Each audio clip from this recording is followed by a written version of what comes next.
Bismillahirrahmanirrahim. Alhamdulillahirabbil alamin wassalatu wassalamu ala asyrafil anbiya'i wal mursalin wa ala alihi wa sahbihi ajma'in. Subhanaka la ilma lana illa ma 'allamtana innaka antal alimul hakim wa la hawla wa la quwwata illa billahil aliyyil azim. Allahumma salli wa sallim ala sayyidina Muhammad al-Fatihi lima ughliq wal khatimi lima sabaq nasiril haqqi bil haqq wal hadi ila siratika mustaqim. Wa ala alihi haqqa qadrihi wa miqdarihi al-'azim, amma ba'du. Qala musannif rahimahullahu ta'ala, ibarat-ibarat ulama, ibarat-ibarat cakapan-cakapan ulama usuluddin lah, menyaksikan ni menjadi saksi sebenar dan betul surahan-surahan yang tersebut. Surahan-surahan ni huraian-huraian musannif tu yang tersebut. Jadi cakapan ulama yang jadi saksi kata sebenar dan betul huraian musannif. Mana ta'rif qadim ni bermula, ta'rif qadim di sisi qaul yang kuat. Qaul pendapat ulama yang kuat yang mengatakan bersatu samalah muradif.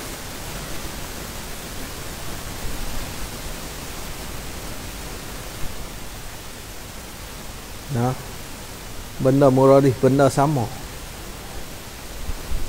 panggil lain-lain tapi benda sama. Bersatunya qadim dengan azali. Mana khabar dia? Mala ilah, mala awwalalahu ilah. Jadi ta'rif qadim ni di sisi qaul yang mengatakan bersatu dengan azali ni, dia sama qadim dengan azali. Qaul yang kuat kata sama je, qadim dengan azali sama. Maksud dia boleh masuk benda yang ada dan juga benda yang sungguh. Tu qaul yang kuat. Jadi dia punya ta'rif dia mala awwalalahu. Arti mala awwalalahu tu barang yang tidak ada mula baginya bagi barang ila akhirih. Tak kiralah sama ada ataupun sungguh, asal dia tak ada mula. Maka ini ta'rif qadim ni, misalnya seperti kita mentakrifkan ular. Misalnya ni bandingannya seperti kita mentakrifkan ular. Apa tu ular? Iaitu ular tu binatang mengujar. Binatang mengujar. Mengujar ni mengelosor. Kata guru kita macam tu, mengelongsor maksudnya. Tu ular tu jalan macam mana orang panggil apa? Melongsor. Mengelongsor kan ada bahasa lain. Menyeret. Pelik kan? Mengelongsor. Ular ni dia mengelosor. Tidak ada kaki baginya bagi ular. Baginya bagi binatang tu. Jadi binatang mengelosor, tidak ada kaki baginya bagi binatang itu ular. Maka dipahamkan pada takrif ini, takrif ular ni, bahawa yang perkara yang ternafi itu ialah yang ternafi itu kakinya ular jua. Kaki ular tu tak ada. Tu yang kita tidak ada kaki dia tak ada lah. Bukanlah ni tafsir bagi jua. Apa maksud jua tu? Bukanlah ternafi diri binatang mengujar. Bukan ternafi diri binatang hak gelongsor tu. Hak nafi ni kaki je, diri dia ada lah. Jadi binatang tu ada lah. Maka begitu juga seperti perkara yang dinafi pada ular juga. Begitu juga ni seperti perkara yang dinafi pada ular tu perkara yang dinafi pada ta'rif qadim itu ialah yang dinafi itu. Perkara yang dinafi itu awal ataupun kita kata ada mula. Tentu yang nafi. Mala awala. Nah, tidak ada awal baginya bagi ma. Bukan nafi ma. Ma tu kadang ada, kadang sungguh. Diri ma tu sabit lah. Yang kita nafi betul awal. Awal tu tak ada. Jadi ta'rif qadim tu hak kita nafi awal. Awal mana? Awal bagi barang jua. Awal bagi barang tu. Bukan nafi diri barang sendiri. Bukan nafi diri barang tu. Barang tu tak nafi. Awal dia kita nafi. Kalau begitu ni, perkara yang dinafi pada qadim itu ialah awal tu. Perkara yang dinafi pada ta'rif qadim pada ta'rif qadim itu ialah awal tu. Kalau begitu, diri barang itu adanya diri barang tu atau sungguhnya diri barang. Kalau gitu, diri barang tu kadang-kadang dia ada, kadang-kadang dia sungguh. Tapi yang tak ada awal dia tu, tak ada. Awal tu tak ada. Ni dia nak bawa kita fikir ni. Fikir kot orang sebut kata mustahil qadim ni tak kena. Sebab mustahil diri dia tu memang ternafi lah. Faham? Diri mustahil tu. Diri dia boleh kata ada tak mustahil ni? Tak boleh kata ada. Boleh kata sungguh tak? Tak boleh. Lepas tu macam mana kita nak buat masuk dia dalam qadim? Sebab diri qadim dia mesti sungguh ataupun ada. Kita nak buat masuk mana? Tak boleh masuk. Mustahil dengan qadim tak boleh masuk. Faham tak? Dia nak buat fikir tu. Macam tu juga dengan baru pun tak boleh masuk juga. Kalau tak qadim baru mustahil. Tak juga. Sebab baru pun kadang ada, kadang sungguh. Itu. Jadi dia kata, maka jadilah maksud ta'rif itu, ta'rif qadim tu ialah perkara yang ada atau yang sungguh. Ni perkara yang sungguh. Yang tidak ada mula baginya bagi perkara tu. Yang sifat bagi perkara. Perkara tu yang tidak ada mula baginya bagi perkara. Boleh jadi dia ada ataupun dia sungguh, tapi dia tak ada mula. Tu orang panggil qadim. Hatu juga azali. Adapun qaul yang berkata berlainan qadim dengan azali itu. Qaul yang kata berlainan, pendapat yang kata berlainan qadim dengan azali itu. Maka mentakrifkan qadim itu dengan maujudun la awwala lahu. Perkara yang ada, yang tidak ada mula baginya bagi perkara. Nak? Kalau gitu kena kat mana? Kena kat zat Tuhan, sifat makni dia. Hak tu lah. Sifat wujud tak boleh kata qadim. Jadi kalau qaul ni, ikut qaul nombor 2 ni, qaul tak kuat ni lah. Dia kata maujudun la awwala lahu. Kalau gitu, dia hanya boleh masuk dalam ta'rif ni benda yang ada je. Benda yang sungguh tak boleh masuk dalam ni. Sebab benda sungguh bukan maujud. Faham lah? Tu. Dan mentakrifkan azali itu dengan ma la awwala lahu ilah. Jadi kalau gitu, ta'rif azali itu ma la awwala lahu. Jadi sama dengan pendapat yang kuat. Jadi yang khilaf dia dekat qadimnya. Qadim tu yang depa khilaf. Pendapat yang kuat qadim ma la awwala lahu juga, sama dengan azali.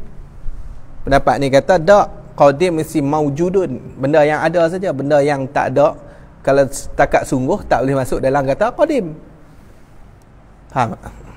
Tu.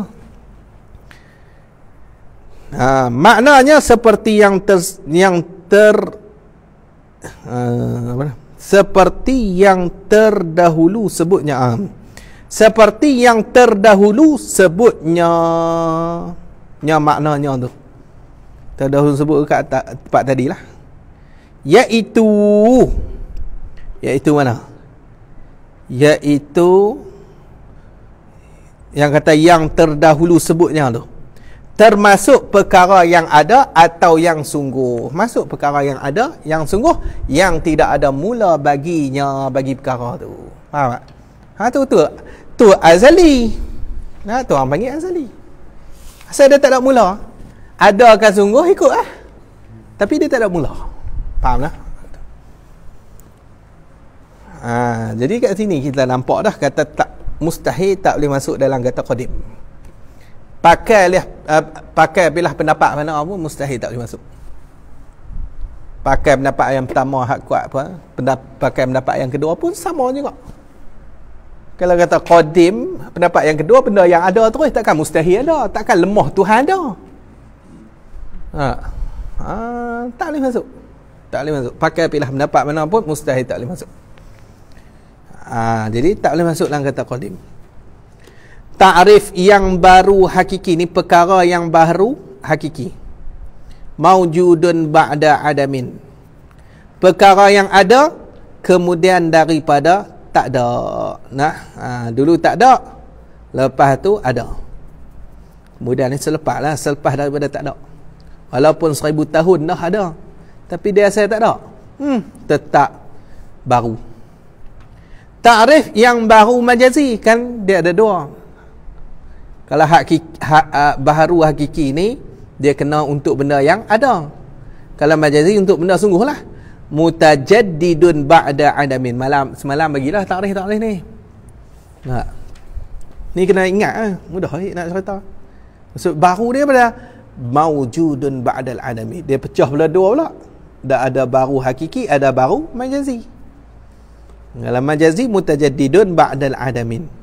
Yang berdatangi maksudnya yang berlaku. Mutajaddidun. Tajaddud ni, tajaddada tajaddadu, tajaddudan. Tajaddud ni berdatangi tu dia ada macam mana? Terpadamnya lah. Ni orang tu lah. Tu orang panggil tajaddud. Kira duk ada dia jadi begitu. Maksud dia berdatangi maksud dia berlaku lah, mudah cakap. Berdatangi maksud dia berlaku kemudian daripada tidak. Maka tak dapat tidak lah, mesti. Tak dapat tidak ni mesti. Yang baru itu daripada perkara yang ada, kemudian ni selepas daripada tak ada. Atau perkara yang sungguh, ni hak berlaku dia. Sungguh berlakulah, kemudian daripada tidak ni tidak berlaku. Jadi tu benda baru. Jadi baru pun dia kena ada ataupun sungguh. Baru boleh panggil baru.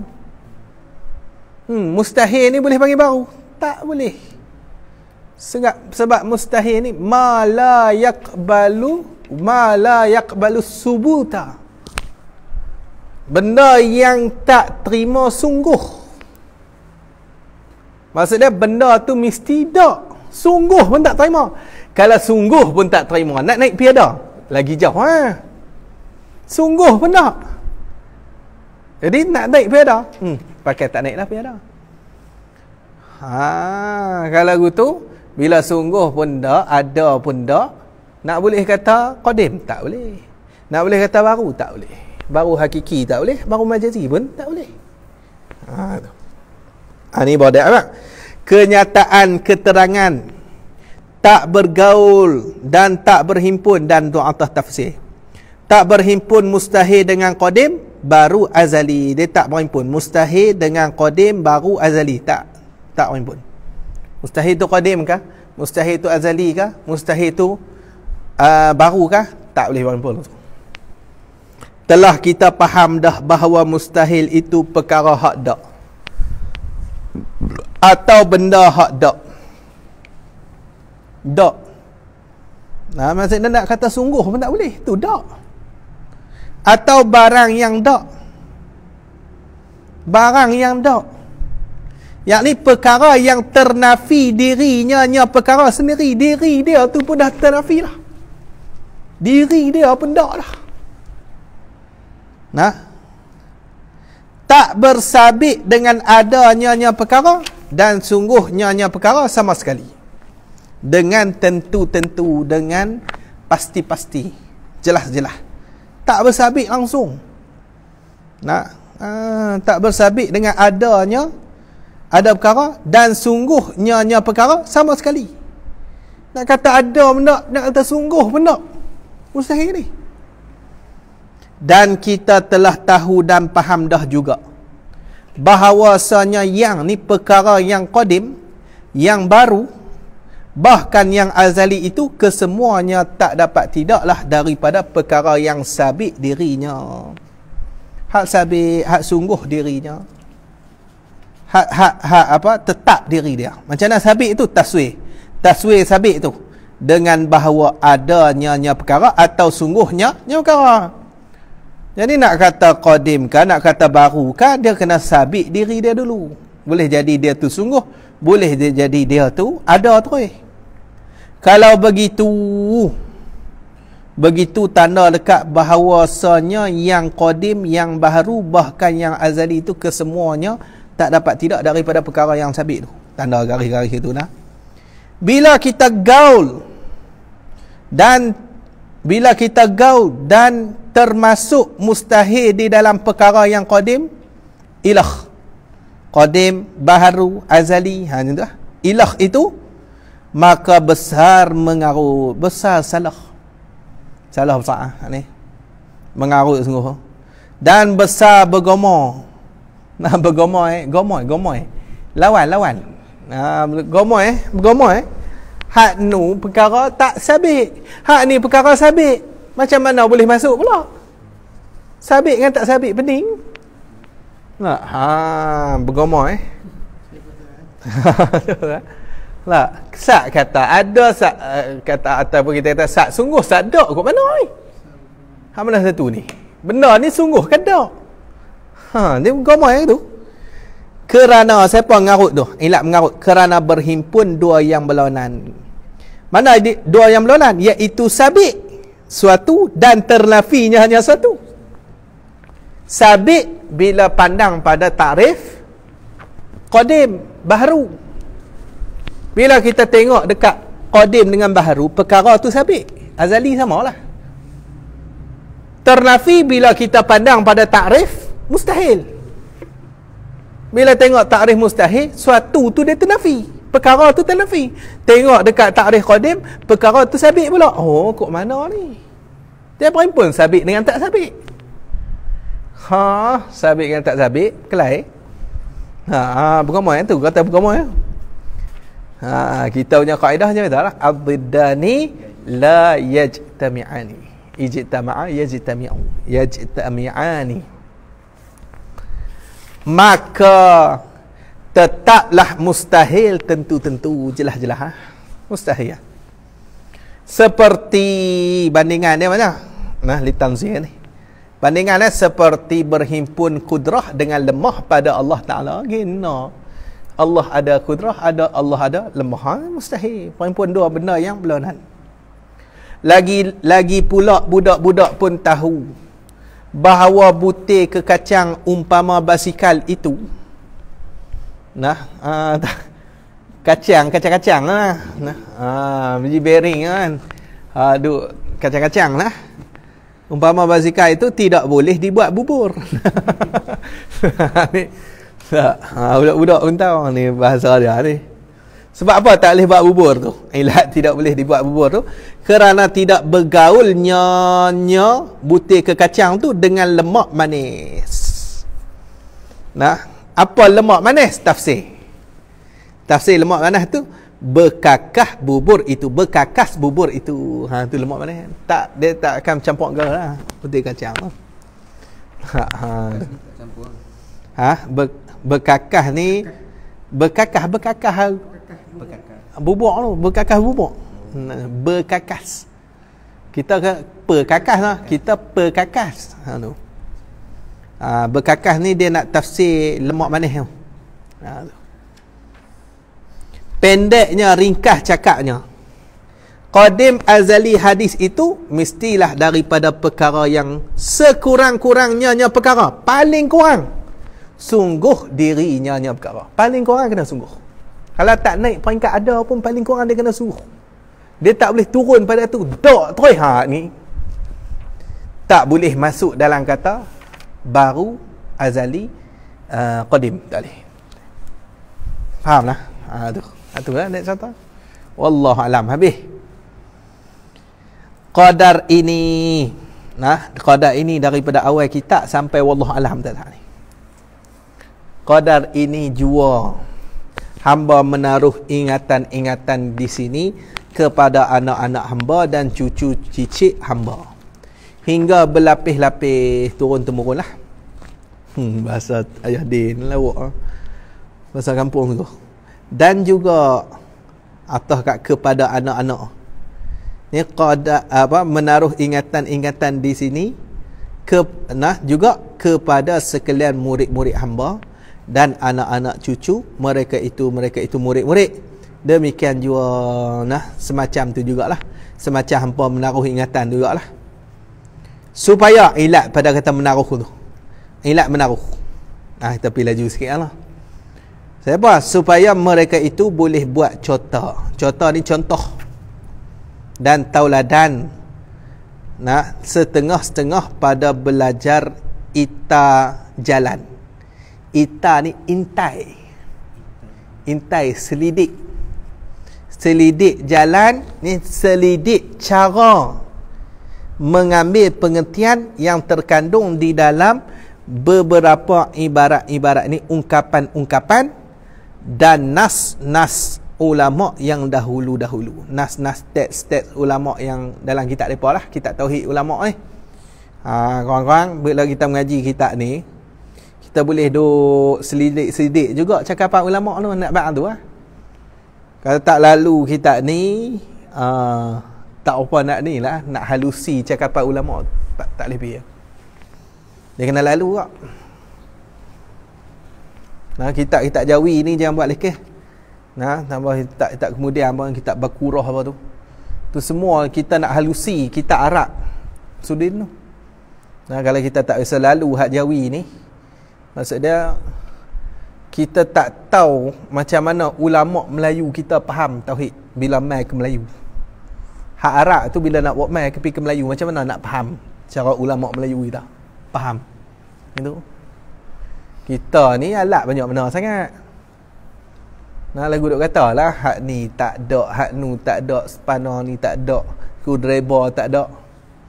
Nak perbaik pakai jari lah, mampu ulama kita dulu ni sakan depa.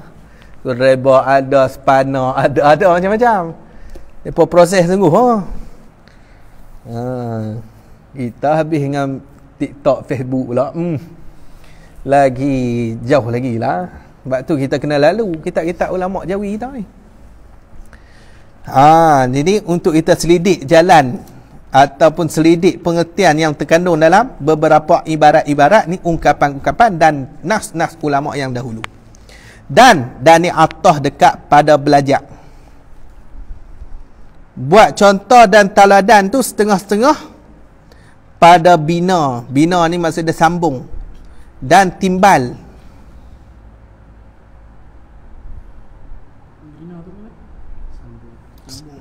Sambung. Dan timbal lagi penerangan. Timbal ni tadabik ni tambah. Timbal kat ni maksudnya tambah lagi penerangan yang baik. Nak sambung lagi, nak tambah lagi penerangan yang baik dan yang selamat. Ni selamat maksudnya selamat daripada salah faham kepada awam al-muslimin, orang-orang awam daripada orang-orang Islam. Dan yang dhaif-dhaif, yang lemah-lemah, mereka itu awam muslimin. Kita nak tambah penerangan lagi, nak bagi orang awam faham tentang ilmu tauhid ni. Ni mudah-mudahan dapat selamat mereka itu awam muslimin pada dua negeri. Mana dua negeri badal. dunia dan akhirat. Kerana pada masa ini, pada masa hidup musannaf ni, telah timbul beberapa kucak-kacir yang membawa kepada,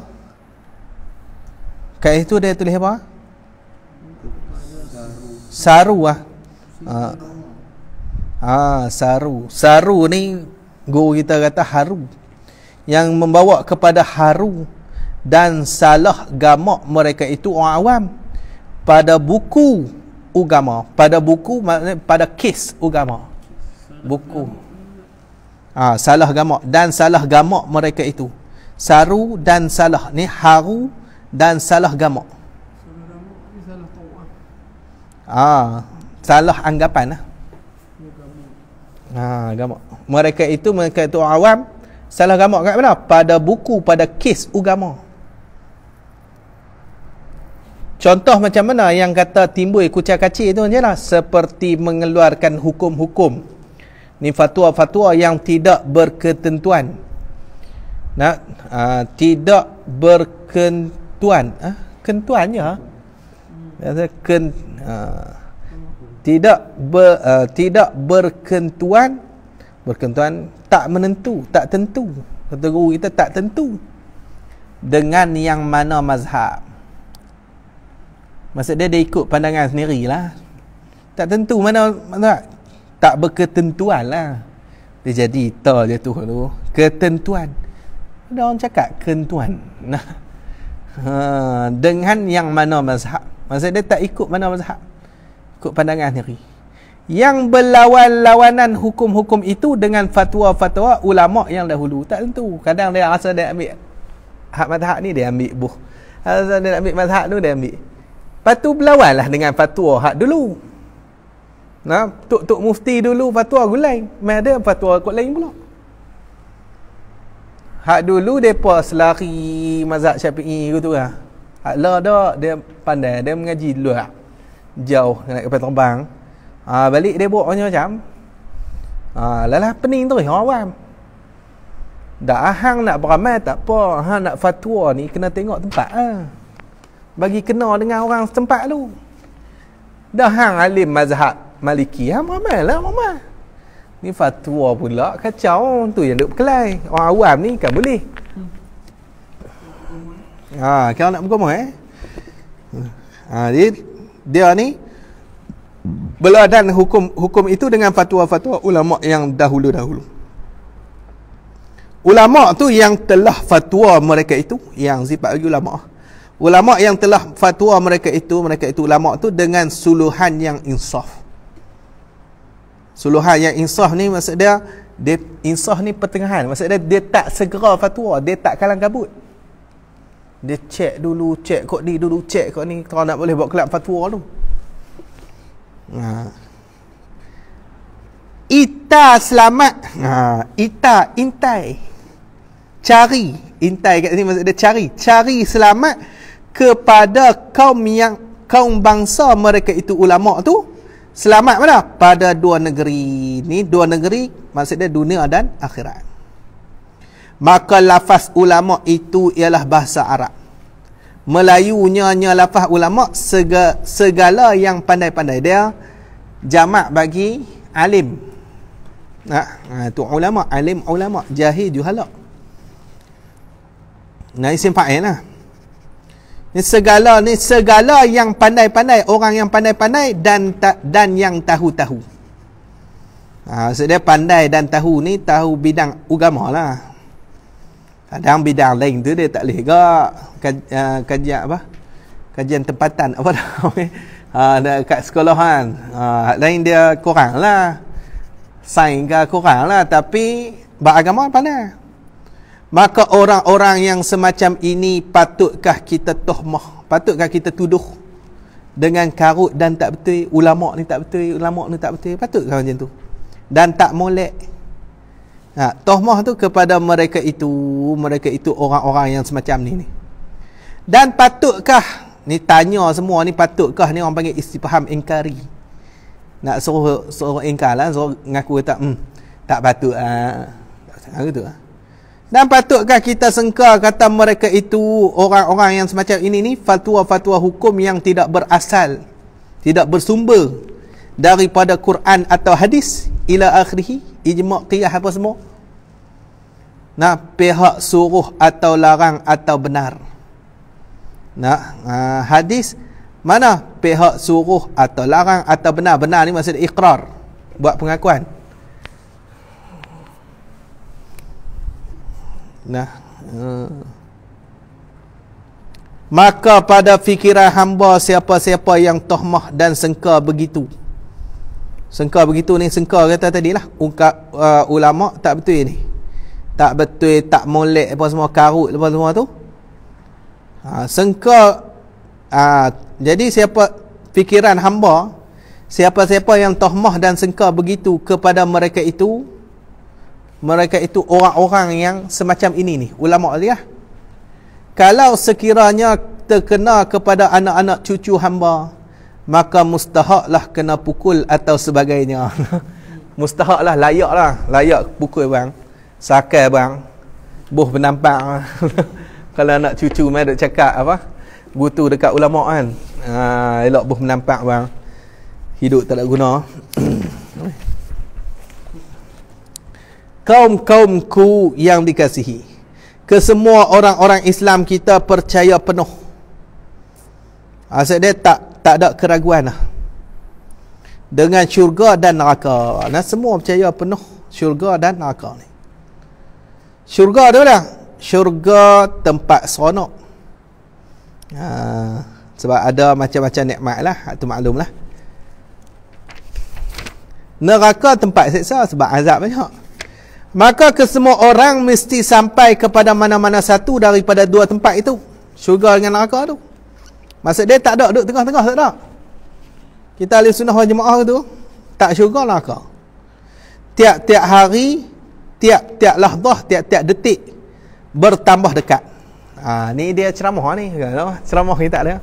Kita baca lah ceramah baca tu. Gitu lah. Ni makin dekat. Dia tak makin jauh dengan mati tu. Dengan syurga, dengan neraka tu dia tak makin jauh lah.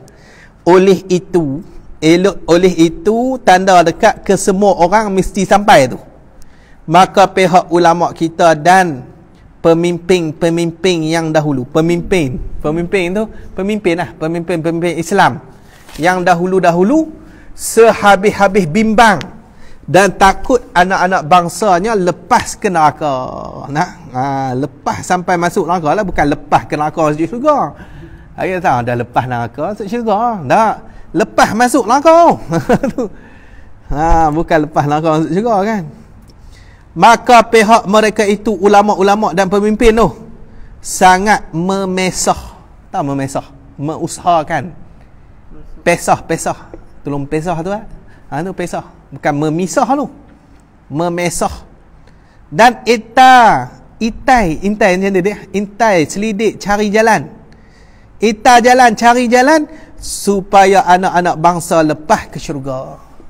Maka menyuruh mereka itu ulama dan pemimpin akan anak bangsa dengan mengerjakan segala yang disuruh pada agama dan melarangkan mengerjakan segala tegahan dengan sepenuh-penuh himmah. Ini sepenuh-penuh semangat sungguh. Tu kata ulama ni pewaris Nabi sungguh. Sehingga menambahkan lagi perkara yang seolah-olah tongkat. Tongkat. Seolah-olah tongkat, seolah-olah jadi tongkat. Tambah lagi. Tongkat mana? Tongkat penyambut rumah-rumah. Penyambut ni maksud dia penahan rumah-rumah takut bergonjang.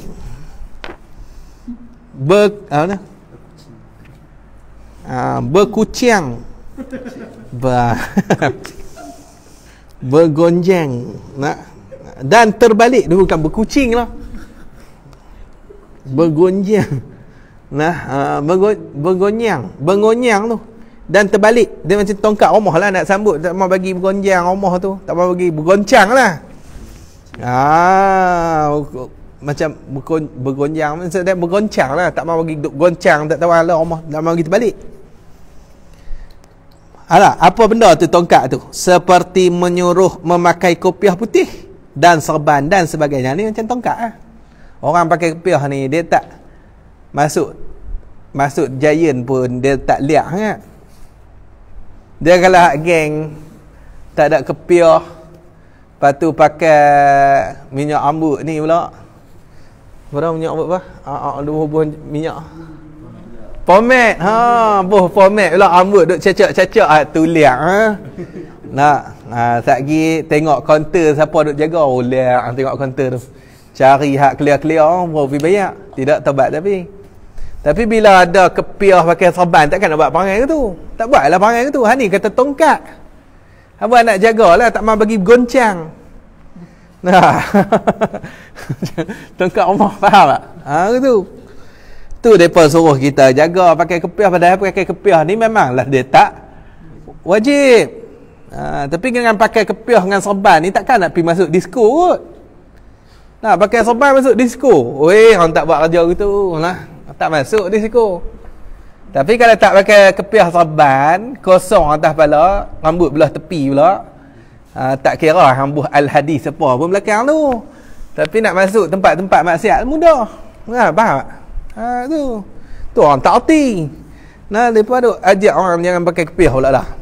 Betul rambut belah tepi. Nah, tak payah. Pakai kepiah putih dan serban dan sebagainya. Abuh lagi lah. Apa-apa lagi. Nah, apa sebagainya? Bayan daripada sebagainya tu daripada perkara-perkara yang seolah-olah boleh paksa tuannya dan menolong tuannya, tuan bagi perkara tu kepada perjalanan syurga. Benda-benda hak boleh tolong. Nah, habis yang tu. Dan melarangkan, dan ni atas dekat menyuruh memakai kopiah tu. Seperti melarangkan memakai pakaian yang membawa kepada semabul. Semabul ni kesamaran. Kesamaran mana? Dengan yang keharu, dengan orang yang keharu. Orang yang jahat lah. Orang keharu ni orang jahat. Yang keharu tu, yang tidak menjadi yang tidak tu sifat bagi pakaian. Pakaian tu yang tidak menjadi sebab bagi menegahkan tuan pakaian tu, menegah tu daripada masuk ke tempat maksiat. Jadi ulama kita dia larang. Yang pakai, kalau dulu orang pondok, tok guru pondok tak bagi pakai, tak tahu ala. Tangan-tangan pendek ke apa ke, padahal bukannya haram pun kita pakai benda tu. Memanglah, tapi kena jagalah pakaian. Selat-selat jin pun, kalau ikut bukan haram pun nak pakai selat jin. Haram pakai selat jin. Kan kita curi kat jin. Nak kita pun pergi beli dekat apa? The store. Ataupun Pacific, Levi's, 501 takkan nak mal pakai tak? Selak tu.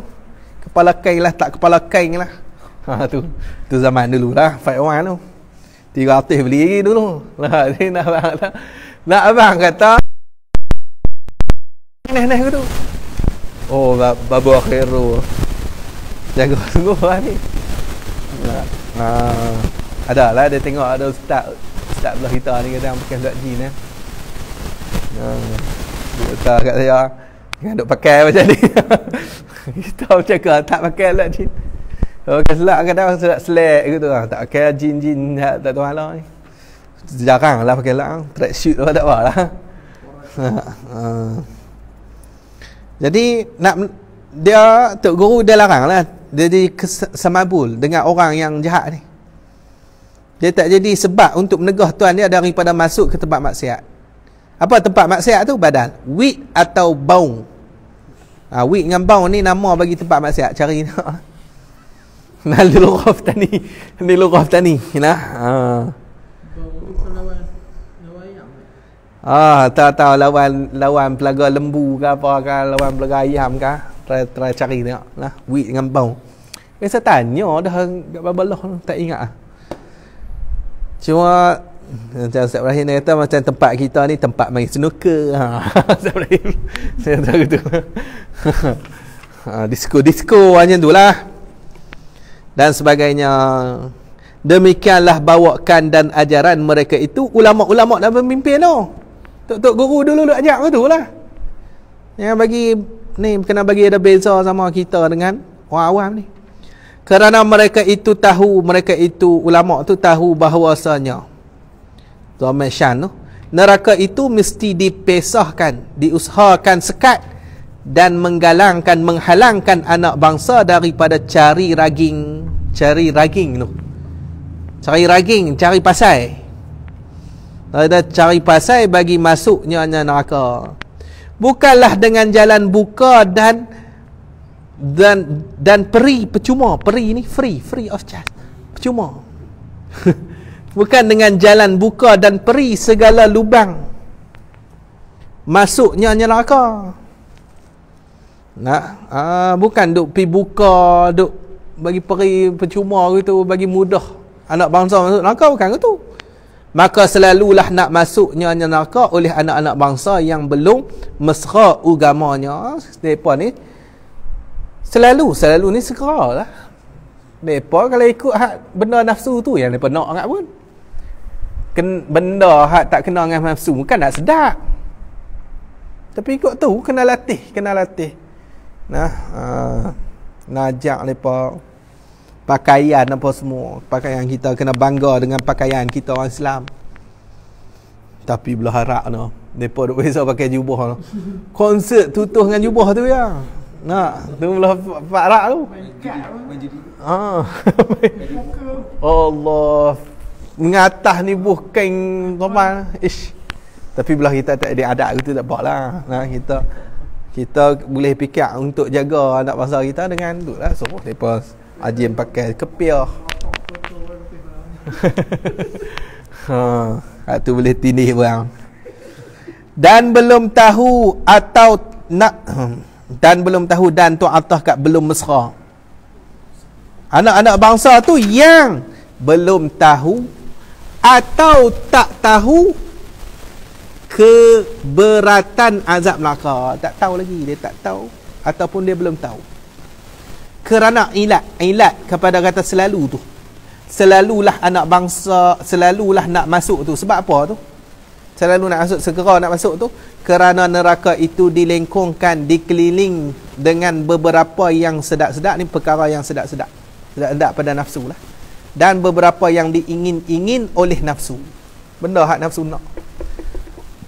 Maka mestilah di atas kita sekatkan dan halangkan anak bangsa kita daripada perkara-perkara itu. Perkara yang sedap-sedap adalah perkara yang nafsu ingin tu. Guru kita kata di antara cara sekat dengan hantar anak ke pondok. Dan pelorong buka jalan. Dan pahala dengan sekuasa kita akan anak bangsa ni kita kepada syurga. Kepada syurga ni maksudnya kepada sebab yang membawa masuk ke syurga. Tu maksud kepada syurga. Bukan kita nak buat tolak pergi syurga. Kita tak tentu halal lagi. Tapi kita pelorong kepada sebab. Nak ajak mereka kasih kepada ulama, kasih kepada mengaji agama, hadis surau, main mengaji. Ni dak buat pondok tu dia buat bagi takut anak. Hang tak mau pergi sekolah kau tak pondok. Tu buat takut anak. Sampai anak pondok tu apa dia? Tak boleh kena pergi sekolah. Buat bagi takut anak tu tempat agama. Bukan nak pelorong masuk syurga tu. Jadi patutnya pelorong lah. Bagi dia kasih dengan tempat-tempat ilmu ni.